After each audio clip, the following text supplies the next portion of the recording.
Dynamic మంత్రి వంగలపూడి అనిత గారు, నిజంగా హోంమంత్రిగా ఒక మహిళ, ఆవిడ ప్రతిపక్షంలో ఉన్న చూసినప్పుడు ఆవిడ పోరాటాలు చూసి చంద్రబాబు నాయుడు గారికి ఆవిడ హోంమంత్రి పదవి ఇవ్వాలని ఆయన కనిపించడం అనేది చాలా ఆనందకరమైన విషయం. ఎందుకంటే ఎక్కడ ఏ సమస్య వచ్చినా పోరాటం చేసే వ్యక్తి.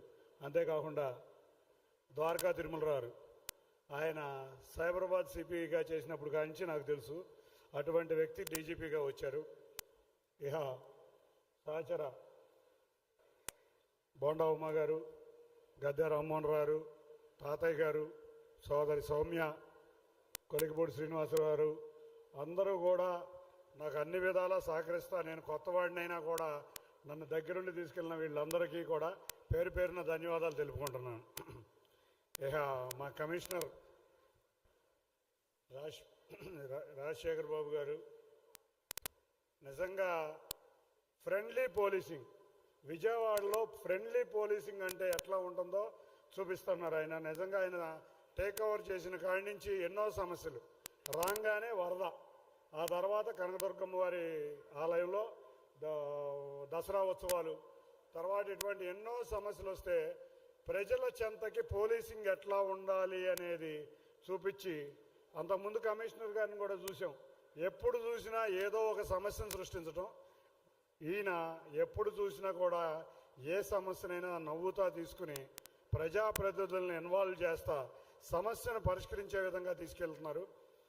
సార్ నిజంగా ఫ్రెండ్లీ పోలీసింగ్, ఇటువంటి ఫ్రెండ్లీ పోలీసింగ్ ఆంధ్రప్రదేశ్ రాష్ట్రం మొత్తం ఉండాలని కోరుకుంటున్నాం. ఎందుకంటే మేమందరం కూడా ప్రజాప్రతినిధులు అందరం కూడా ఆయన చేసిన దానికి తప్పకుండా ఆయనకి సహకరిస్తా. మొన్న డ్రోన్లు అన్నారు, డ్రోన్లు అనగానే ఆయన నవ్వుతా అన్న, ఏం సార్ ఏంటి చంద్రబాబు నాయుడు గారితో పోటీ పడతారా ఏంటి, ఆయన డ్రోన్ షో ఇక్కడ చేస్తే మీరు అన్ని పోలీస్ స్టేషన్లో డ్రోన్స్ ఉండాలని అన్నారని చెప్పి మేము మా ఎమ్మెల్యేలు అందరం కూడా సహకరించి అందరం కూడా ప్రతి పోలీస్ స్టేషన్లో డ్రోన్లు ఉండే విధంగా ఎంతో కొంత సహాయం చేశాం.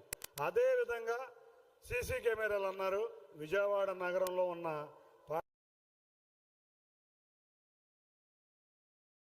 డ్రోన్లన్నీ కలిగిన ఏకైక జిల్లా విజయవాడ.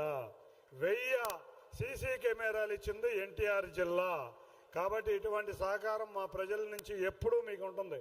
ఎందుకంటే ఇదివరకు విజయవాడ అంటే ఏదో గొడవలు ఉండే నగరం అని అందరూ ఒక అపోహ ఉండేది.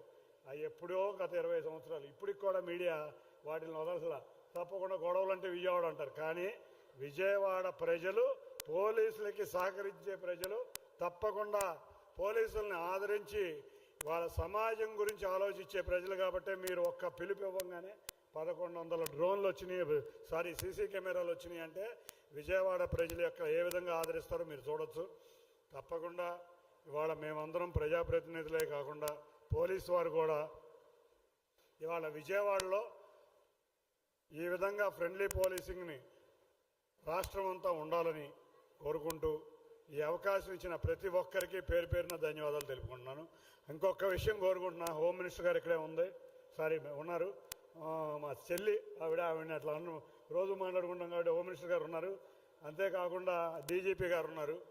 ఒక్కటి సార్, మా విజయవాడ పోలీసులకు ఉన్నంత పని రాష్ట్రంలో ఏ జిల్లా పోలీసులకి ఉండదు.